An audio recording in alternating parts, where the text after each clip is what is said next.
और जरूरत पड़ने पर फिर आपको सुरेश रैना भी गेंदबाजी करते हुए दिखाई देते। तो सब कुछ भारत के पक्ष में जा रहा है, सब कुछ भारत के फेवर में जा रहा है और कहीं ना कहीं ऐसा लगता है कि भारत इस समय काफी प्रबल दावेदार है वर्ल्ड कप जीतने के लिए, क्योंकि इस तरह की गेंदबाजी की अपेक्षा आपने भारत से बिल्कुल भी नहीं की। बिल्कुल ऐसी अपेक्षा इसलिए भी नहीं की थी अशोक जी, क्योंकि इस तरह की पिचेस का अंदाजा नहीं था। पिचेस का अंदाजा वही था जो ट्राई सीरीज में मिली थी, तो पिचेस का अंदाजा भी नहीं था। और अब ऐसा लग रहा है कि जो भारतीय टीम का कॉम्बिनेशन है वो शायद बेस्ट कॉम्बिनेशन है। उनके पास जिस तरीके के पार्ट टाइम ऑफ स्पिनर्स मौजूद हैं, चाहे हम सुरेश रैना की बात करें, चाहे रोहित शर्मा की बात करें, और दो स्पिनर्स हम खिला ही रहे हैं, 3 तेज गेंदबाज हैं जो 140 की रफ्तार से गेंदबाजी करते हैं। उमेश यादव की बात करें तो 150 टच कर देते हैं। तो कहीं ना कहीं जो कॉम्बिनेशन दिखाई दे रहा है अब वो ऐसा लग रहा है कि ये तो बिल्कुल भारतीय पिचेस के अनुसार कॉम्बिनेशन है और बिल्कुल परफेक्ट कॉम्बिनेशन। अगर हम बात करें तो न्यूजीलैंड गेंदबाजी की बात करें तो उसके साथ साथ अब भारतीय टीम का दिखाई देता है।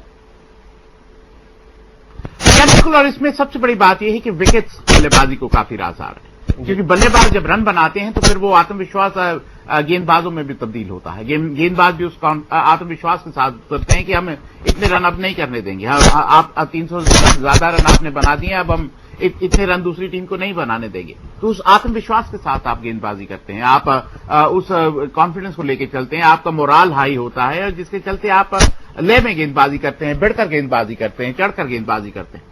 बिल्कुल चढ़कर गेंदबाजी करते हैं। और इस समय तो जिस तरीके की गेंदबाजी भारतीय गेंदबाज कर रहे हैं उनसे कोई उलझना नहीं चाहेगा। भारतीय टीम शानदार प्रदर्शन कर रही है, रिकॉर्ड पे रिकॉर्ड बना रही है, विश्व कप इतिहास को दोबारा से लिख रही है अभिषेक। लेकिन ऐसे मौके पे भी कुछ ना कुछ गलतियां तो जरूर कर रही होगी, और इसीलिए मैं उमेश यादव का नाम ले रहा हूं आज। जरूर शुरुआती स्पेल उनका खराब रहा, बाद में लाए गए, वहां पर भी वो कारगर सिद्ध नहीं हुए। 4 ओवर में 34 रन उन्होंने दे दिए, 1 विकेट जरूर उनके हाथ लगा।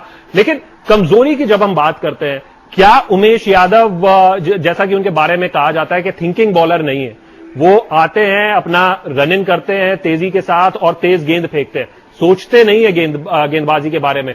बुराई नहीं कर रहे हैं, लेकिन कहीं ना कहीं जो सुधार की गुंजाइश है भारतीय टीम में, वो शायद उमेश यादव, रविंद्र जडेजा, ये 2 पहलू ऐसे अभी भी हैं जो गेंदबाजी में शायद यहां पे सुधार भारतीय टीम में हो सकता है।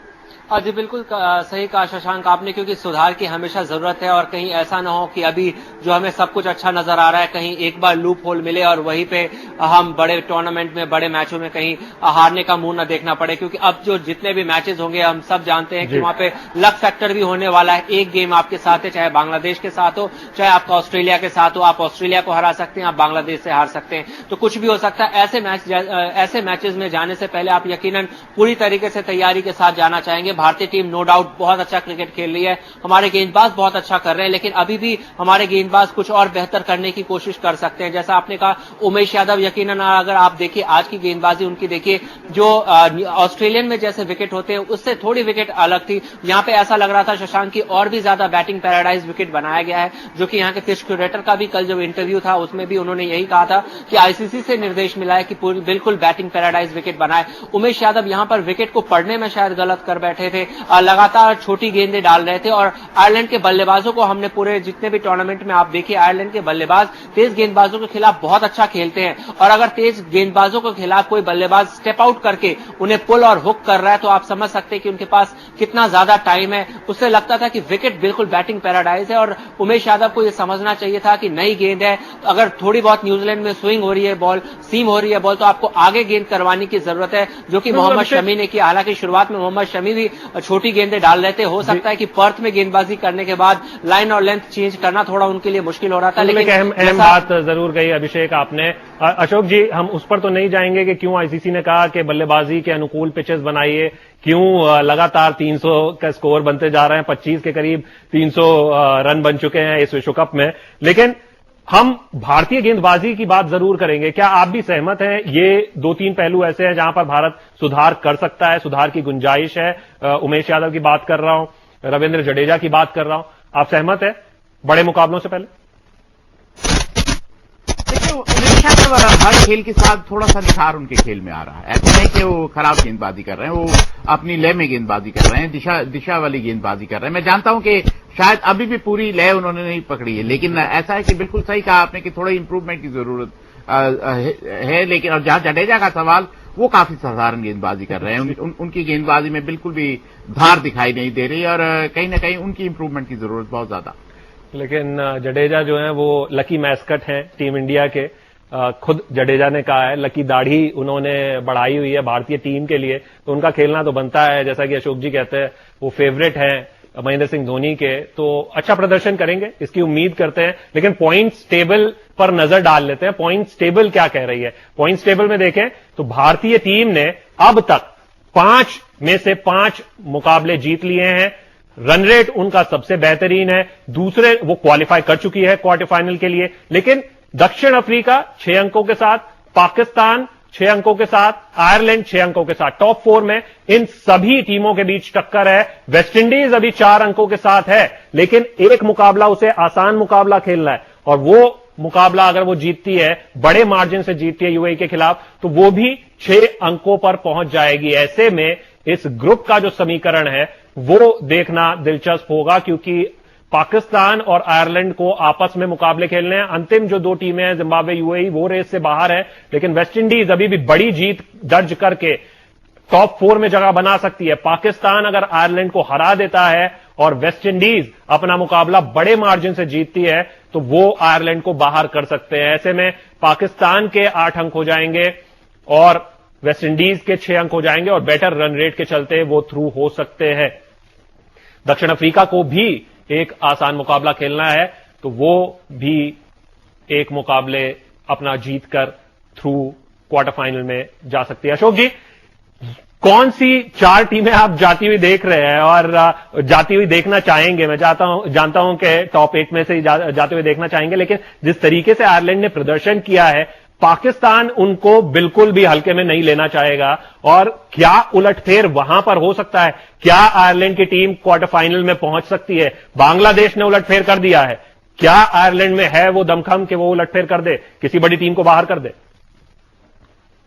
लेकिन उनके पास वो गेंदबाजी नहीं है जो क्वार्टर फाइनल में पहुंचने में उनको मदद करे। उनके पास बल्लेबाजी अच्छी है, उनके केविन ब्रायन अगर चलते हैं तो फिर वो कमाल की बल्लेबाजी करने में सक्षम है। लेकिन हकीकत ये है कि कहीं ना कहीं मेरे को लगता नहीं कि वो पाकिस्तान के विरुद्ध जीतने वाले हैं। मेरे को ऐसा लगता है कि भारत, दक्षिण अफ्रीका, पाकिस्तान और वेस्ट इंडीज, ये 4 टीमें शायद इस ग्रुप से ऊपर आने वाली है। बिल्कुल, ये 4 टीमें इस ग्रुप से ऊपर आने वाली हैं, क्योंकि अगर आप नेट रन रेट देखें तो वो वेस्टइंडीज का फिलहाल बेहतर है आयरलैंड से। और अगर वेस्टइंडीज अपना मुकाबला जीतने जा रहा है यूएई के खिलाफ, तो वहां पर भी रन रेट उनमें उनकी सुधार ही होगा, कम तो नहीं होने जा रहा है। तो 6 अंक अगर उनके होते हैं तो सीधे तौर पर वेस्टइंडीज थ्रू कर जाएगा और आयरलैंड बाहर हो जाएगा अगर वो पाकिस्तान के खिलाफ अपना मुकाबला हारता है तो।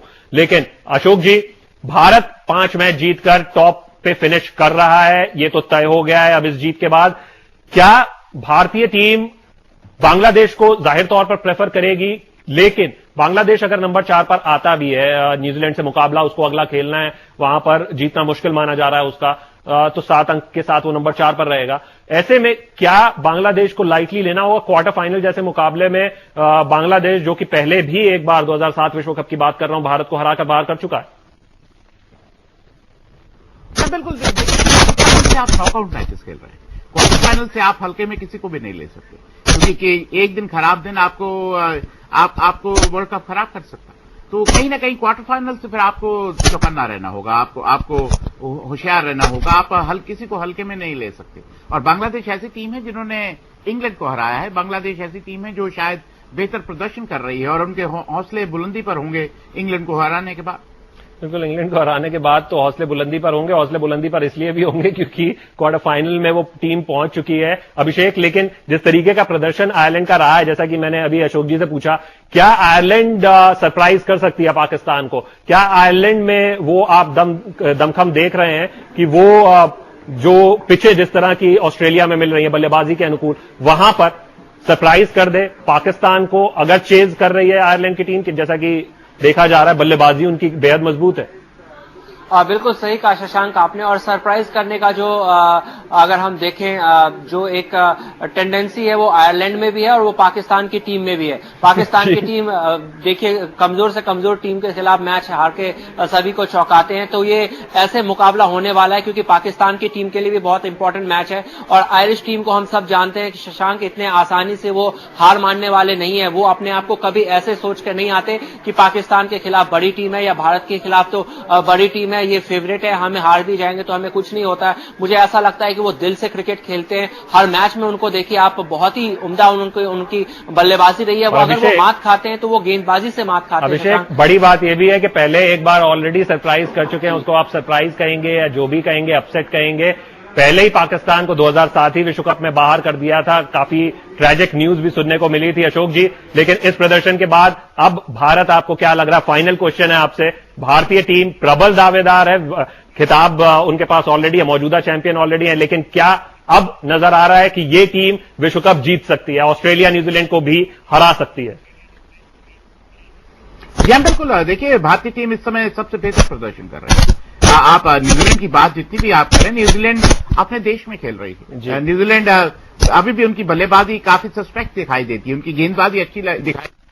और जहां तक ऑस्ट्रेलिया का सवाल, ऑस्ट्रेलिया और भारत का मुकाबला मेरे को ऐसा लगता है कि फाइनल में होने की संभावना है और ये देखने वाली बात होगी। बिल्कुल अशोक जी, कहीं ना कहीं भारतीय टीम प्रबल दावेदार है। उम्मीद यही, सारे फैंस यही उम्मीद कर रहे होंगे कि भारत इसी तरह लगातार जीतता रहे और एक और विश्व कप, तीसरा विश्व कप अपने नाम करे। फिलहाल कोलकाता स्टूडियो से हमारे साथ जुड़ने के लिए अशोक जी बहुत बहुत शुक्रिया। अभिषेक, आपका भी बहुत बहुत शुक्रिया हमारे साथ जुड़ने के लिए। फिलहाल इस बुलेटिन में इतना ही। भारत ने लगातार अपनी 5वीं जीत दर्ज कर ली है और अब अगला मुकाबला 14 तारीख को जिम्बाब्वे के खिलाफ खेलना है ऑकलैंड में। वहां पर भी एक अच्छी जीत की भारतीय फैंस, समर्थक सभी उम्मीद करेंगे। फिलहाल इस बुलेटिन में इतना ही। मुझे दीजिए इजाजत।